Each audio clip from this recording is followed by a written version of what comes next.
안녕하세요. 김영로 TV의 날짜 이야기입니다. 자, 오늘은 8월 3일이 되겠습니다. 자, 8월 3일은 우리가 1950년도로 좀 돌아갈 필요가 있을 것 같습니다.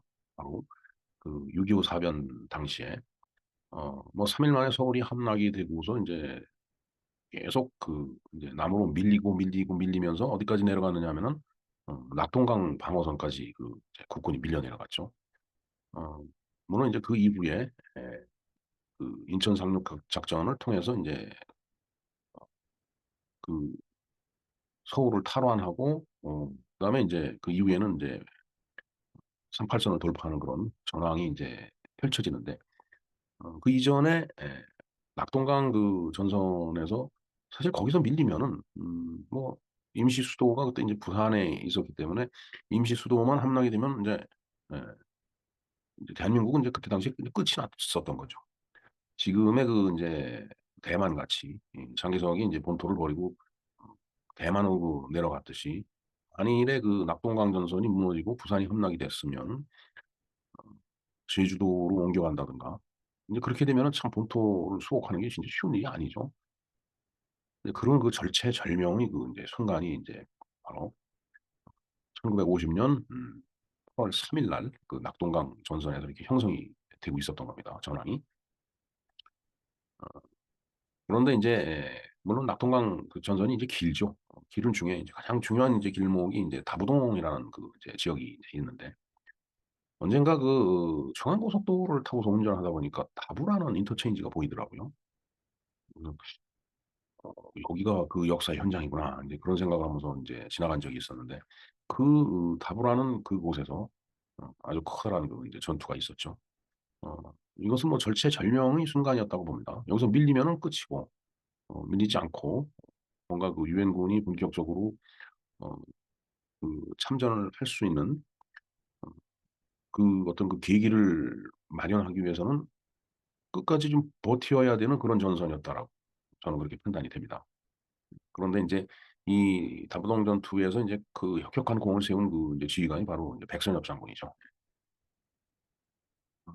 "내가 도망갈 것 같으면은 나를 쏘라."라고 인제 부하들한테 이야기를 하고 어 전선에 그 인제 앞장서서 그 북괴군을 물리치는 이제 그런 그 이제 전투를 벌인 그 현장이 되겠습니다.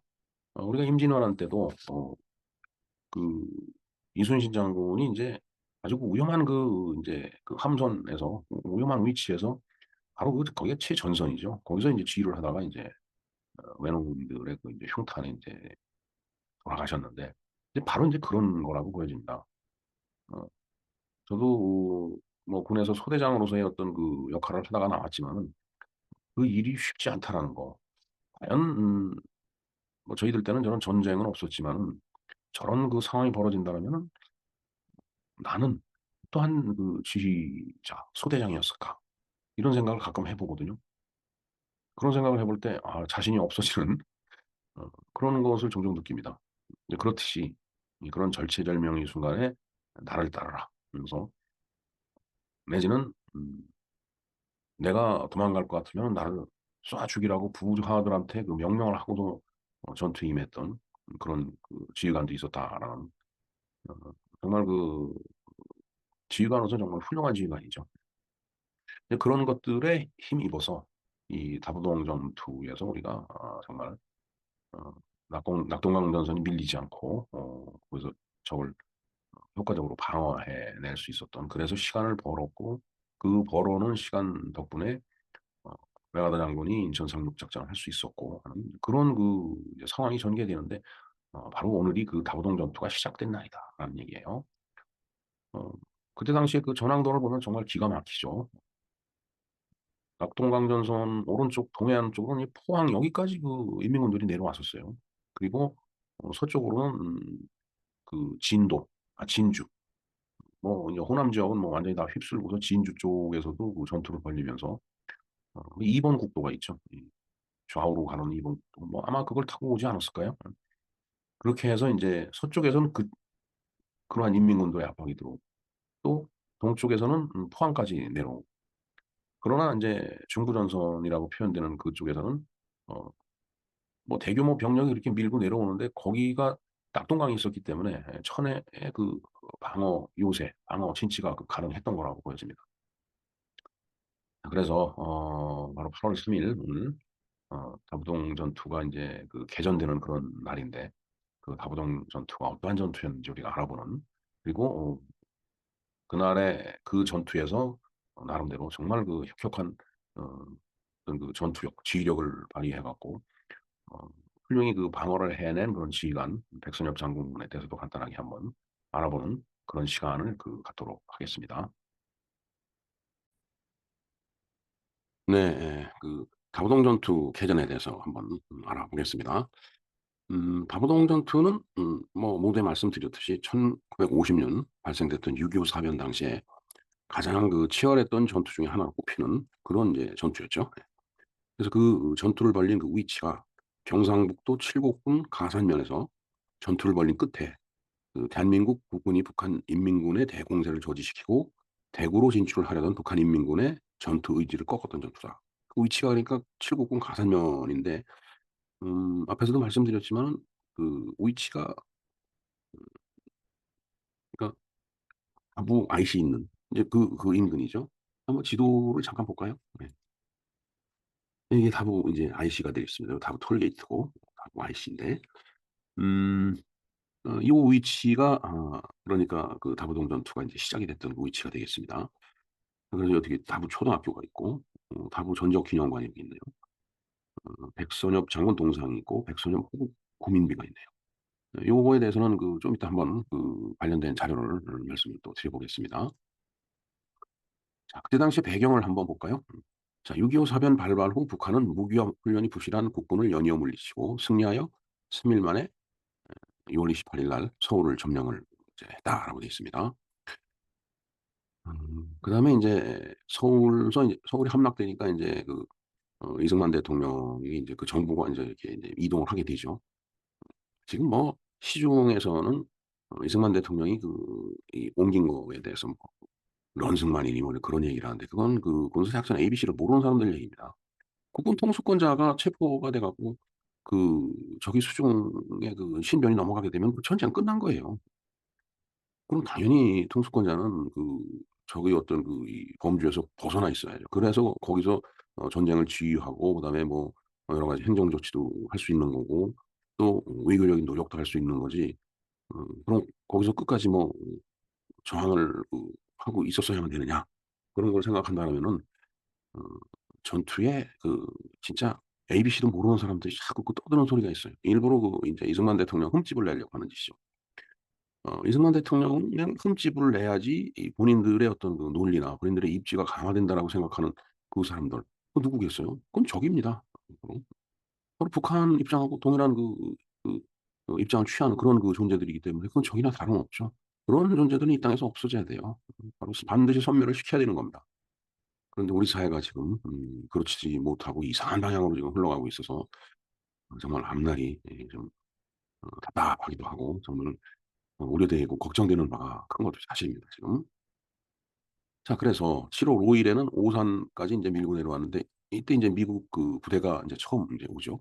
스미스 때인가 그렇죠. 근데 미군까지 인제 여기서 북한 인민군한테 인제 패퇴하게 되죠. 폭발을 당하는 거예요. 이제 그러니까 오산에서 밀리니까 7월 20일 대전이 함락이 되고, 그다음에 그 북한 인민군 2 사단인가 그렇죠 아마. 이 목포, 진주 이쪽까지 돌아 갖고서 온 사단이 7월 말에는 목포하고 진주까지 인제 들어왔죠. 목포를 다 쓸어 버리고 인제 진주로 해서 부산에 있는 동쪽으로 인제 방향을 틀은 거죠. 그리고 인제 동쪽으로 보면은 8월 초에 김천과 포항까지 함락이 됐어요. 그러니까 남은 거는 낙동강을 이렇게 이 어떤 전투 인제 프론트 라인이라고 하죠. 네. 그걸 전선으로 해 갖고서 그렇게 인민군하고 국군하고 유엔군하고 이제 미군하고 같이 인제 접전을 벌이는 그런 어떤 전선이 형성이 된 겁니다. 자, 그러나 낙동강 전선에서 국군과 미군의 강력한 저항으로 교착 상태에 빠졌다. 그러니까 교착 상태에 빠지다 보니까 거기서 서로 밀고 밀리는 치열한 전투가 몇 차례씩 벌어지는 거죠. 자, 8월 3일 유엔군은 마산 외관 영덕을 잇는 낙동강 방어선을 구축을 했다. 구출이 아니라 구축입니다. 네. 참 오타를 보느라고 보는데도 자꾸 나는 거 보면 참 신기합니다. 죄송합니다 일단. 그러니까 이제 8월 3일 오늘 이 마산 외관을 잇는 그 낙동강 방어선이 구축이 되는데, 이제 그러다 보니까 이제 이때부터 그 다부동이라는 위치에서 이제 그 전투가 인제 크게 벌어지는 거예요. 자, 북한이 공세와 다부동 전선으로 인제 뭔가 그 인제 어떤 전투 상황이 그쪽으로 이동을 하게 된 거죠. 다부동 쪽에서 인제 큰 치열한 전투가 인제 벌어지게 되는 겁니다. 그래서 인제 아까 잠깐 그 카카오 맵에서 인제 봤던 게 바로 인제 여기에요. 근데 이 위치에서 인제 어 뭐 이 낙동강 지류겠죠. 예. 하여튼 이런 걸로 그 어떤 그 지형 징후를 놓고 서로 인제 대치해 갖고 여기부터 이제 싸움이 시작이 되는 거죠. 여기서부터 뭐 밀리면은 계속 밀려 내려갈 거 아니에요, 이 밑으로. 그럼 이제 낙동강도 전선도 무너지고 그러면은 글쎄요. 그 인제 대한민국의 존재가 어떻게 됐을는지 정말 그때 당시 상황으로 알 수가 없는 겁니다. 그때 당시 상황을 이렇게 설명을 해 놓은 걸 보겠습니다. 자, 북한 인민군은 1950년 8월 임시 수도 부산과 대구로 통하는 교두보를 마련하기 위해서 대구 공격에 투입된 다섯 개 사단을 갖다가 인제 투입을 했다라는 얘기예요. 음 1개 사단이 통상 한 10,000명 정도로 보죠. 그럼 다섯 개 사단이면 50,000 명이 투입이 됐다는 얘기, 이건 어마어마한 그 병력이 투입이 된 겁니다. 그러니까 인제 이에 맞서 갖고 국군도 외관에서 낙성리까지 국군 제1 사단, 낙성리에서 의성까지 6 사단, 그다음에 현풍에서 외관까지 미 제1 기병사단 등 3개 사단이 배치가 된 거예요. 그러니까 5개 사단과 3개 사단이 싸우는 거죠. 물론 우리나라 군대 그 사단의 병력 수하고 북한의 사단 병력 수는 좀 다를 수는 있어요. 그러나 일반적으로 사단을 10,000명이라고 봤을 때 50,000 대 30,000의 그 전투 병력이 서로 대치를 하고 있었던 거죠. 그다음에 그중 축소, 그러니까 주 공격선이 인민군 제13 사단, 그다음에 15 사단, 그다음 제105 전차 사단, 1 사단 일부가 어 이 대구 북방을 인제 공격을 했는데, 대구 북방 어 섹터를 갖다 국군 1 사단이 인제 맡고 있었던 거예요. 이 국군 1 사단의 그 지휘자가 누구냐, 지휘관이 그게 바로 백선엽 장군이었어요. 1 사단. 국군 1 사단이 원래는 개성을 방어했었는데 뭐 일찌감치 개성이 무너지니까 후퇴하고 하면서 계속 어 진짜 이 국군도 자꾸 패퇴하니까 후퇴하면서 흩어질 거 아니에요, 병력들이. 그런 흩어진 병력을 갖다 다시 그 현지에서 막 인제 끌어모으면서 편대를 구성하는 거죠. 소대를 만들어 주고, 또 그 소대가 모여서 중대가 만들어지고 대대가 만들어지고, 그래서 그 사단 형태를 계속 유지를 하면서 후퇴를 하면서 여기서 인제 방어선을 인제 최종적으로 구축을 했다라고 보시면 될 것 같습니다. 자, 제1 사단은 8월 1일 미군 제25 사단으로부터 책임 구역을 이어받아, 그러니까 8월 1일 그 이전에는 미 25 사단이 거기를 지키고 있었던 모양입니다. 그러니까 미 25 사단으로부터 인제 그 책임 구역 섹타라고 하죠. 섹터를 인제 이어받아 갖고 1 사단이 거기를 인제 방어를 하게 된 겁니다. 9일 동안 낙동강 연안에서 전투를 벌여서 6,867 명을 사살하고 각종 포 23 문과 탱크 10 대를 파견했다. 아까 사단 병력이 이 10,000명 정도 된다고 그랬죠. 그러면은 뭐 한 70% 되는 그 이 북한 인민군들을 갖다 사살을 했다는 얘기예요. 물론 이제 우리 아군 측도 피해가는 있었겠죠. 그러나 사단 병력의 70%를 잃어버렸다라고 하면 그 북한 인민군의 사단장은 또 사단 그 병력들은 아마 전투 능력을 상실한 거는 물론하고 전투 의지도 확 꺾였을 거라고 봅니다. 10명 중에 7 명이 죽었는데 안 그렇겠어요? 거기다 포도 다 파괴가 되고 탱크까지. 그네들의 정말 그 전가의 보도같이 휘둘르면서 내려오던 탱크까지 10 대가 파괴가 됐으니까. 사실 서울이 함락될 때까지는 탱크를 저지할 만한 어 무기가 우리한테는 없었어요. 그래서 인제 이 포병 대장이 의정부 뭐 인제 우리 쪽에서 그 탱크를 갖다가 인제 저지를 하다가 도저히 안 되니까, 자 그러면은 포를 이렇게 곡사로 쏘는 게 아니고 어 포 그 포문을 갖다 낮춰 갖고 직사화기 같이 인제 어 적 전차, 북한 전차 인민군 전차를 갖다가 인제 저지를 하자 해 갖고서 그렇게 해서 하나를 저지를 시켰다고 그러더라고요. 근데 포를 쏘고 나면은 이 포라는 걸 쉽게 움직일 수가 없잖아요. 뭐 포에 엔진이 있는 것도 아니고. 요즘은 뭐 탱크에 다 장착을 해서 싣고 다니지만은 그때 당시에는 전부 병력들이 끌고 다니든지 뭐 차에 연결해 갖고서 끌고 다녀야 되는데 바로 포를 직사포로 쏴 버리니까 적한테 위치가 바로 발각이 되죠. 그러니까 적이라고 가만히 있겠어요. 인민군도 인제 그 전차 포로다가 어 그 우리 그 야전 그 대포를 갖다가 이제 파기하면서 그때 그 포를 쐈던 국군들은 다 거기서 인제 전사를 한 거죠. 근데 그런 식으로 전투를 하면서 저지를 시켜가면서 우리가 후퇴를 하면서 형성된 그 전선이 바로 이 낙동강 전선이었던 겁니다. 예 8월 11일 육군은 외관 북방 303 고치 그다음에 다부동, 군위, 보연산으로 이동하여 인민군을 저지하라는 명령을 받아 국군 제1 사단은 강변 전투를 종전하고 8월 12일 야간에 새로운 다부동 전선으로 인제 이동을 했다. 그러니까 인제 실질적인 다부동 전투가 여기서 인제 시작이 되는 거 보면 되겠습니다. 상당히 그 백선엽 장군으로서는 전과를 크게 올린 거죠. 이제 저렇게 되니까 국군의 사기도 올라가는 거고. 이 참 사실 그 전쟁의 포화라는 게 그렇죠. 저도 실질적인 그 전투는 안 해 봤지만은 아 뭐 내가 있는 그 포를 파고 있는데 그 사방으로 그냥 저 포탄이 떨어지고 막 그런다라면 그러면서 옆에 있는 전우들이 죽어 나가고 팔다리가 잘려 나가고 이런 걸 보면은 글쎄 영화에서 그런 걸 보면 '아유 전쟁을 어떡할까.' 이런 생각을 하는데 실제 그 상황에 놓이면은 인제 어 이제 더 뭐라 그럴까 복기를 품게 되는 거죠. 그대로 있으면 죽으니까 죽지 않으려면 적을 죽여야 되니까 인제 거기서부터 엄청난 그 전투 의지가 인제 생성되는 거다라고 보면 되겠어요. 자 그다음에 외관 전면 융단 폭격 작전이라는 게 또 그때 당시에 있었습니다. 대구 방면에서 공격이 한창일 때 8월 16일 11시 58 분에서 12시 24 분에 유엔군 사령관의 명령으로 출격한 B-29 폭격기 98 대가 외관 서북쪽 낙동강변 일대 5.6 곱하기 12 킬로미터 5.6 이면은 한 15리 정도 되는 거네요. 그러면서 12 킬로면은 4 킬로가 10 리니까 음 30 리. 그러니까 가로 세로 15리 30리 되는 그 어 지역을 갖다 거기다 인제 용단 폭격을 한 거죠. 그러니까 카페트를 깔듯이 인제 포탄을 떨어뜨리면서 가는 거예요 B29가. 98 대가 그랬으니까. 아 이건 어마어마했던 거네요. 그래서 그때 떨어진 포탄의 양이 960 톤이라고 하네요. 참 그러니 뭐 저기서 죽어나가는 그 인명을 생각하면 정말 그 강물이 핏물이 강물을 이룬다라는 게 이게 틀린 말이 아닐 겁니다. 자 그러나 융단 폭격에도 불구하고 8월 16 일에는 아산으로 침투하려는 인민군이 741 고지에서 다보동 바로 서쪽 466 고지를 공격해 옴으로써 국군 제1 사단은 돌파되느냐 아니면 그걸 고수하느냐 기로에 놓여 있었다라는 얘기죠. 어떻게 보면 절체절명의 위기였다라고 봐야 되겠죠. 자 이에 제8 구는 사단 병력만으로 방어선을 유지할 수 없다고 판단하고 8월 17 일인 군 예비인 미25 사단 27 연대를 다부동으로 투입을 했다. 자 8 군이라고 하는 것은 좀 미8 군을 얘기하는 거죠. 자 8월 18일 날 새벽에는 가산에서 침투한 일부의 북한 인민군이 사격한 박격포탄이 대구역에 낙하하자 대구의 위기가 더욱 고조가 되었다. 뭐 아무래도 그렇지 않겠어요? 뭐 전선은 저쪽 그 낙동강 쪽에서 그 인제 형성이 돼 있는데 거기서 박격포를 쐈는데 그게 대구역으로 떨어졌다. 사실 어떻게 보면 낙동강변에서 이렇게 봤을 때 또 대구역 그렇게 먼 데는 아니겠죠. 이제 그렇게 막 포탄이 날라오니까 이제 대구에 있는 시민들은 또 '어 이건 진짜 큰일 났구나. 피난을 가야 하는 건가?' 또 그쪽으로 피난하던 사람은 '또 피난을 가야 하는가?'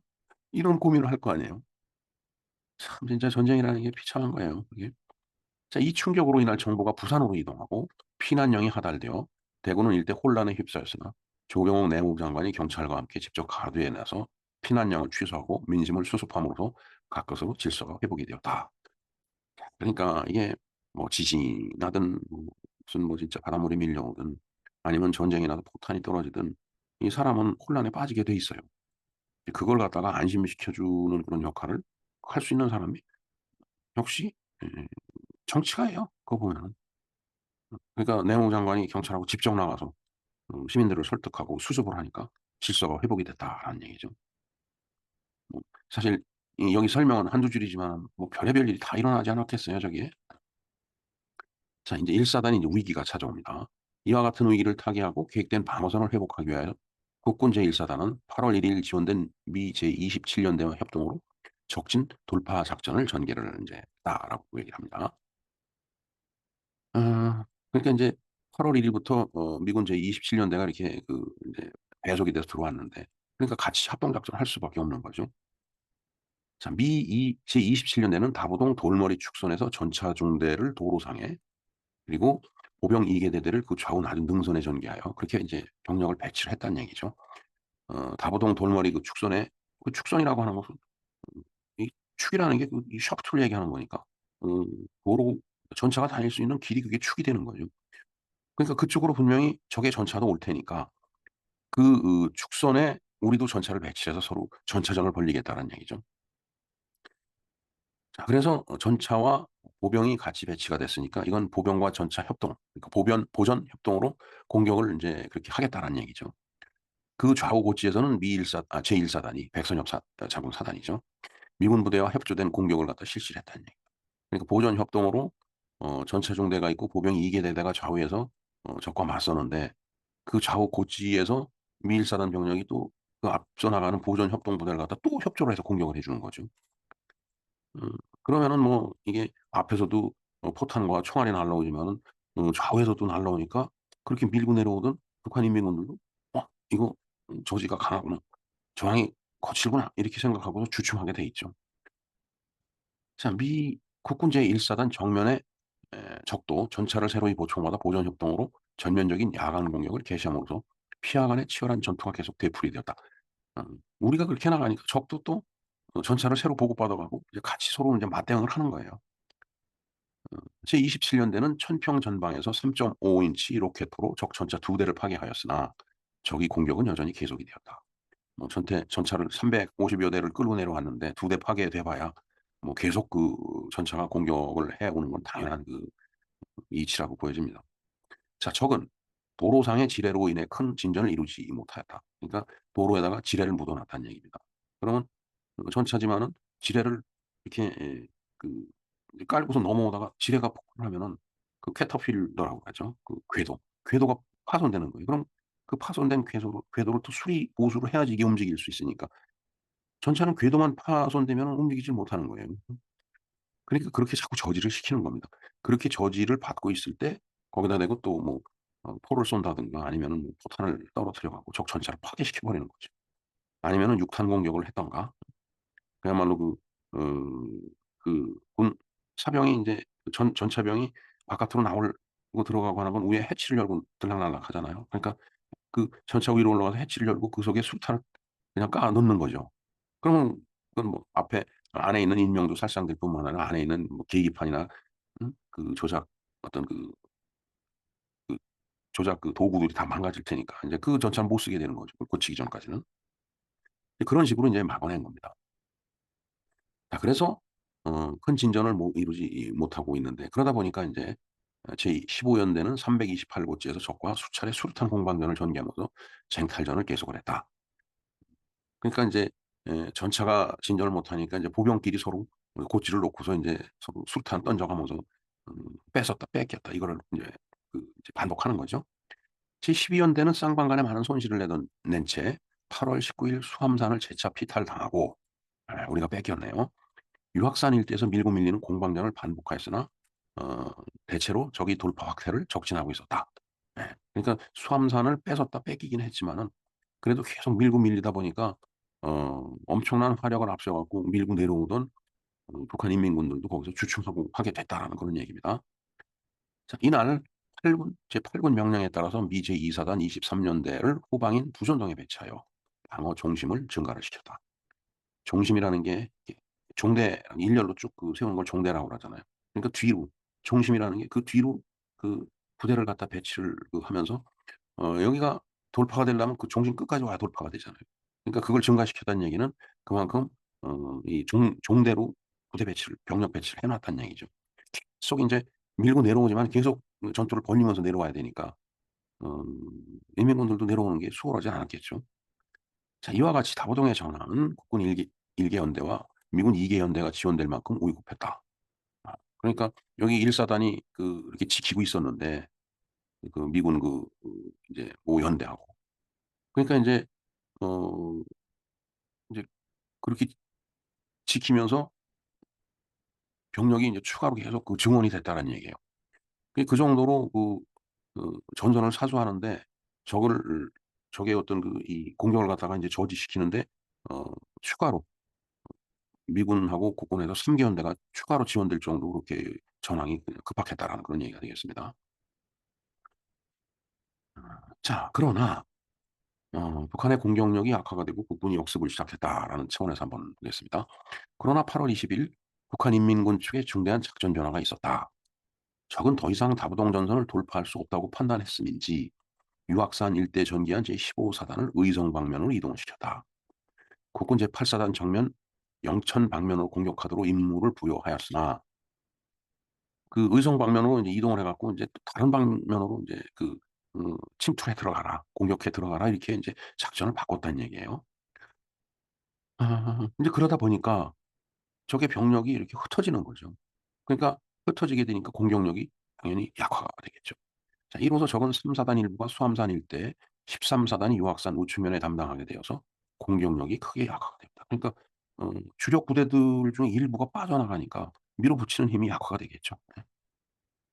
그러니까 인제 이게 그래도 그나마 참 낙동강까지 밀리긴 했지만은 여기서 그나마 효율적으로 방어를 해내고 있었다라는 얘기입니다 이게. 여기서 낙동강에서 이렇게 저지를 하고 있는 그 동안에 음 백여도 장군이 했었던 일이 바로 인제 그거죠. 자, 인천으로 상륙을 하자. 그 상륙을 하기 위해서 부대를 끌어모으고 장비를 끌어모으고 해 갖고 배에다 싣고 인천 앞바다 가 갖고서 인제 인천 상륙 작전을 시도한 거잖아요. 물론 거기에는 뭐 비밀을 지켜야 되는 그런 문제도 있을 거고 또 인천이 아니고 군산이나 뭐 포항 쪽으로 상륙한다 이런 그 혼란을 주기 위해서 뭐 양동 작전도 피고 뭐 별의별 작전 다 폈겠죠, 적을 속이기 위해서. 자, 그러다 보니까 8월 21 일부터 국군 제1사단의 전황은 점차 호전이 되어 갔다. 정말 그야말로 다행이죠. 이날 야간에 특기할 것은 다부동 계곡에서 6.25 사변 최초로 전차전이 전개가 됐다. 전차끼리 싸웠다는 얘기네요.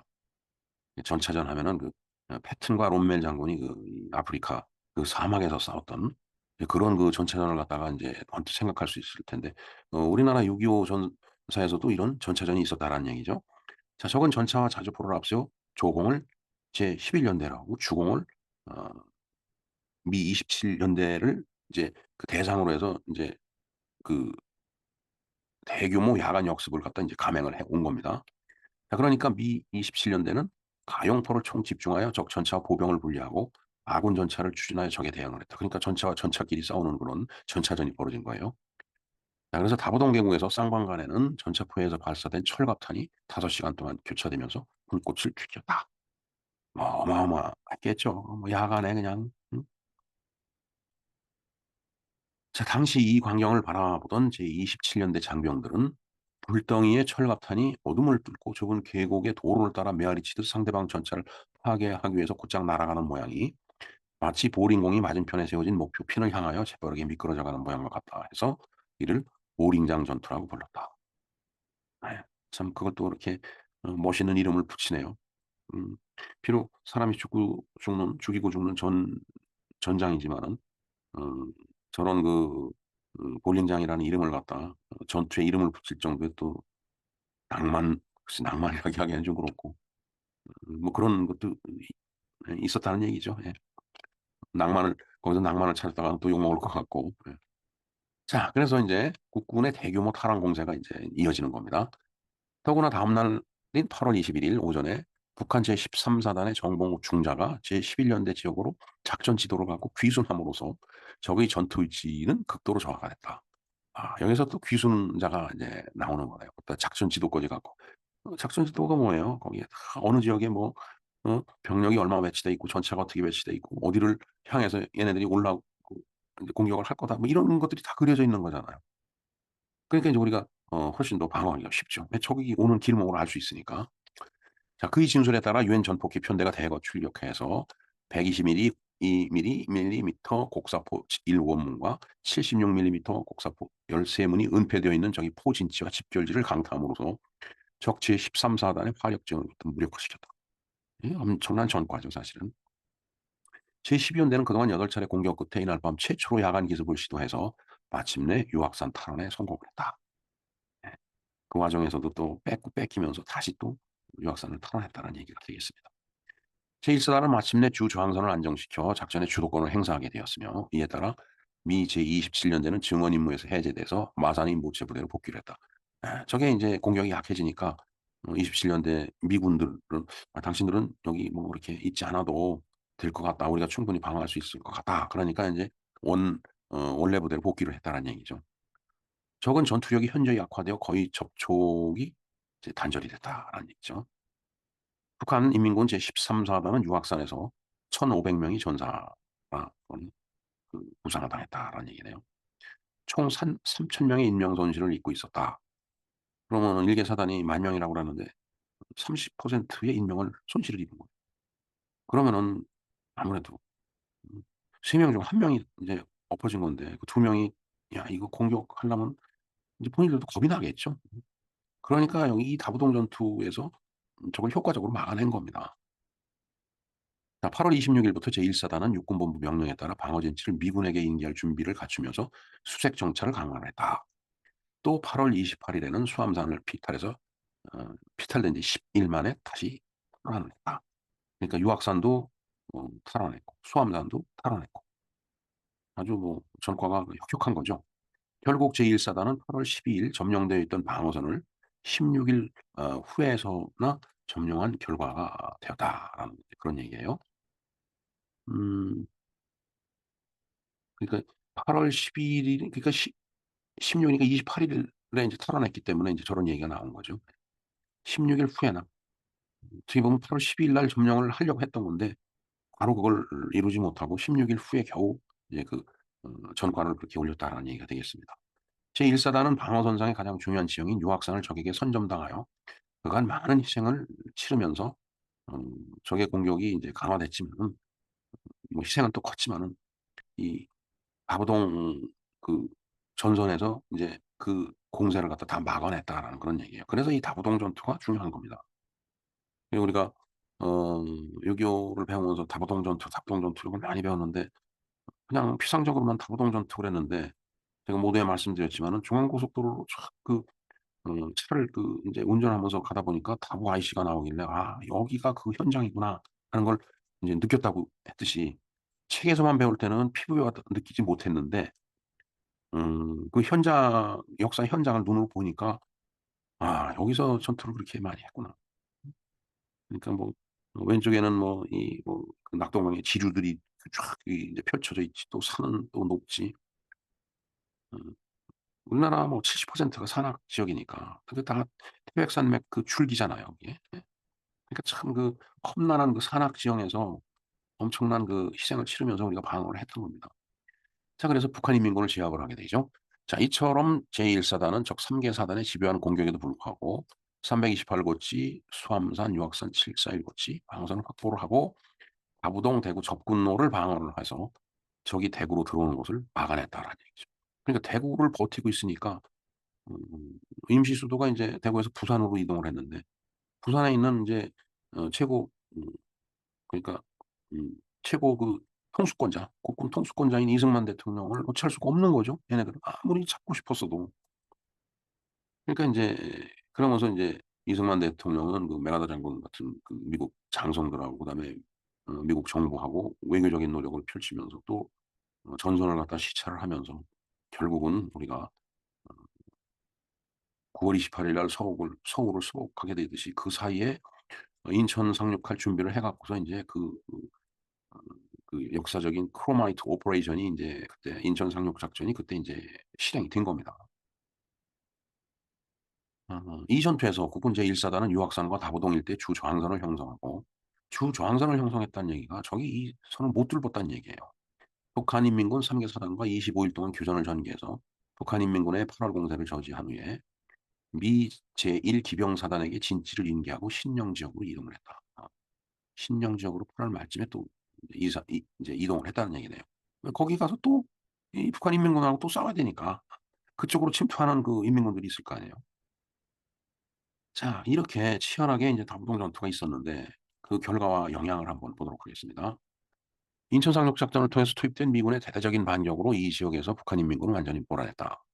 이 전투에서 북한 인민군의 공세를 막아냄으로써 북한 인민군은 낙동강 전선을 돌파하는 데 실패를 했다. 자 그다음에 결과적으로 북한 인민군의 공격 의도를 좌절시켰다. 북한 인민군은 이 전투에서 전력을 상당히 소진해야 했고 이는 이후 전투에 적지 않은 영향을 끼치게 되었다. 여기 전력이 소진됐다는 얘기는 병력도 많이 죽고 장비도 많이 파괴됐다는 얘기예요. 그다음에 전투로 벌리려도 벌리기가 힘들다라는 얘기죠. 그렇게 만들었다는 얘기입니다, 국군이. 국군에 있어서는 낙동강전선을 고수할 수 있다는 자신감을 부여하게 해준 결정적인 전투이기도 했다. 이래서 낙동강 전선이 방어가 된 거예요, 거기서. 그러니까 더 이상 북한 인민군들이 내려오질 못하고 여기서 인제 어 치고받는 공방을 계속하는 사이에 유엔군은 인천 상륙작전 준비를 해 갖고 올라간 거죠. 인천이 탈환이 되니까 서울 탈환이 돼 갖고 9월 28일 날 서울이 수복이 된 겁니다.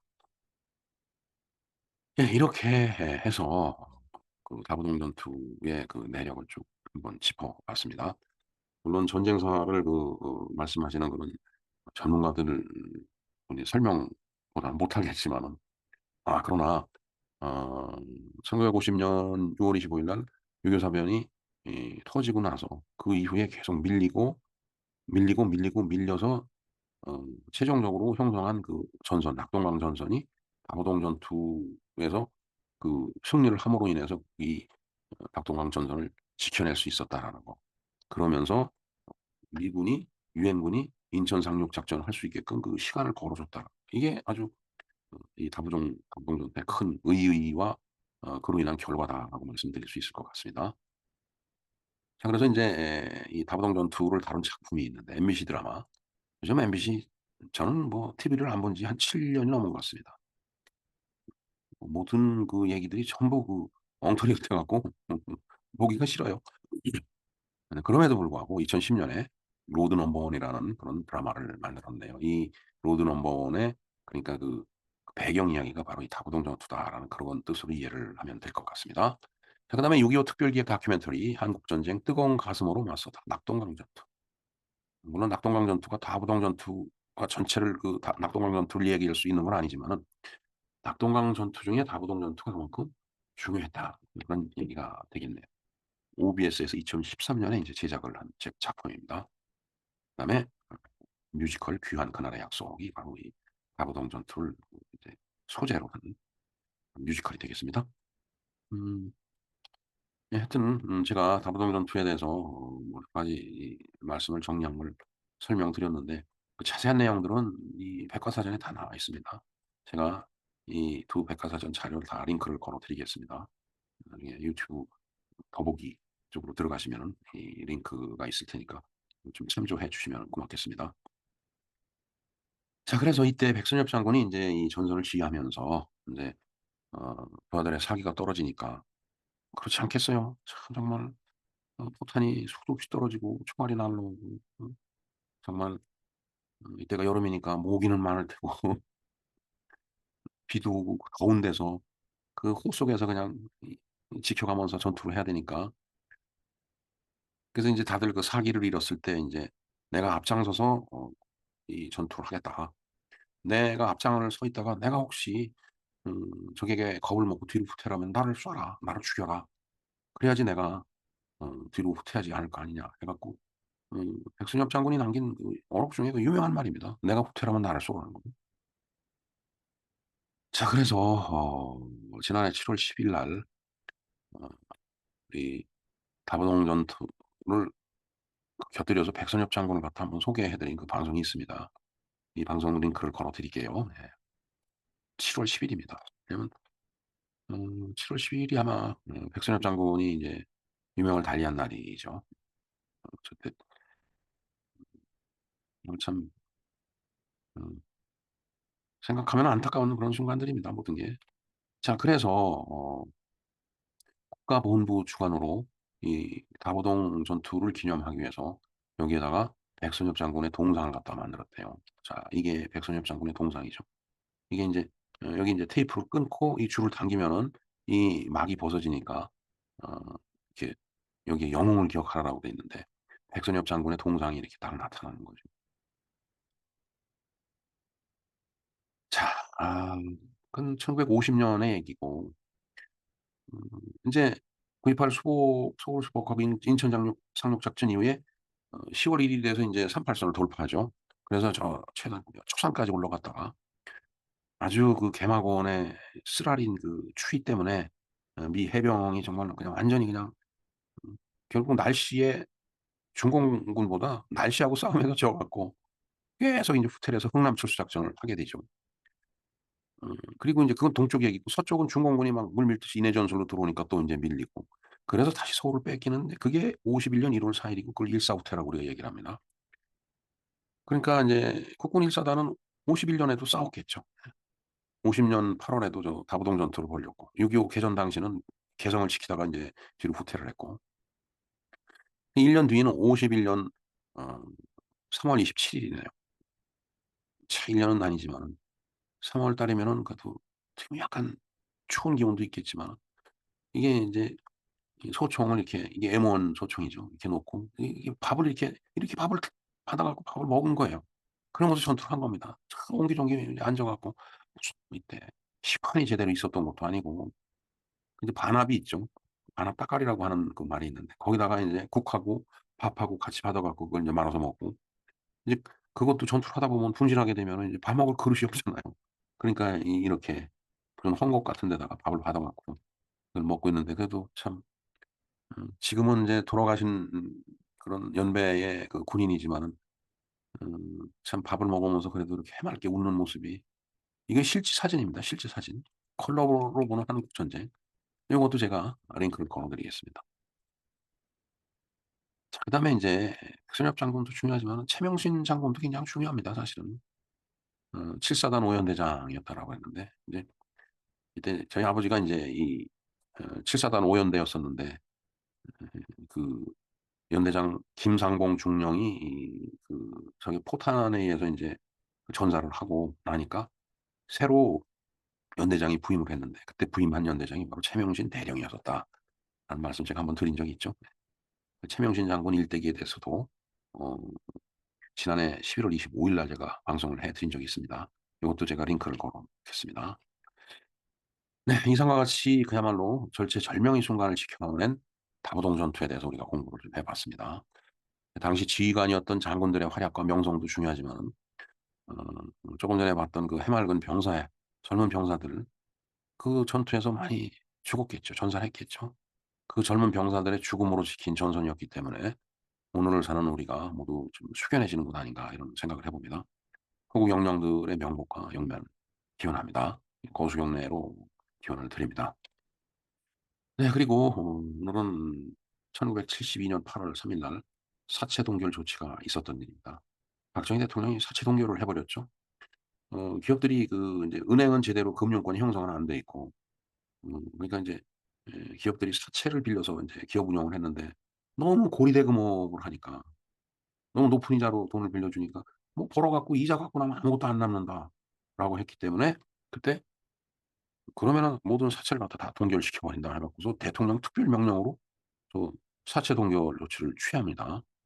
뭐 혹자는 그로 인해서 인제 재벌이 탄생했다라고 인제 얘기를 하는데 음 뭐 그런 일면도 없지 않아 있겠지만은 음 고리대금업을 일삼던 돈 많은 인간들이 나쁜 도덕심 그거에 철퇴를 가한 거라고 저는 봅니다. 음 뭐 재벌이라고 해서 재벌이 이게 돈의 뭉치란 뜻이잖아요 재벌이 결국은. 돈의 뭉칫돈이 없으면 사실 아무 일도 못 합니다. 다리를 하나 놀래도 뭉칫돈 있어야 놓죠. 뭐 주머니돈 쌈짓돈 갖고 교량 건설을 할 수 있겠어요? 그러니까 돈이 뭉쳐서 재벌이 되는 거 그거 지극히 자연스러운 현상이라고 저는 생각을 합니다. 물론 거기에 부작용이 있겠죠. 부작용은 정치권에서 최대한 또 막아내고 또 그 상처를 치유하고 그런 일을 해 가면서 대한민국 경제가 지금과 같이 성장을 해온 거예요. 오늘날 그걸 망가뜨리려고 하는 아주 나쁜 존재들이 그냥 천지에 깔려 있어 갖고 나라가 지금 참 혼란스럽지만은 정말 참 생각하면 생각할수록 기가 막힙니다. 이 8월 3일 날 그 나라를 지키기 위해서 목숨을 초기와같이 버렸던 그 군인들 얘기를 쭉 했는데 결국은 나라 경치를 경제를 망치려고 하는 놈들이 있고 거기서 손 하나 까딱 안 하고 고리대금업으로 돈을 벌려고 했었던 그런 놈들한테 출퇴를 가한 이 조치를 갖고 비난하는 인간들은 '비난받아 마땅하다.'라고 저는 생각합니다. 네. 예. 다부동 전투 8월 3일 맞이해서 그다음에 어 사체 동결에 대해서 그와 동시에 백선엽 장군의 그 동상 제막이라든가 그다음에 최명신 장군의 어떤 그 양력 그리고 영상으로 제가 말씀을 드렸지만 모두 링크를 걸어 드릴 테니까 참조를 해 주시면 고맙겠습니다. 네, 이상 김영로 TV의 날짜 이야기였습니다. 감사합니다.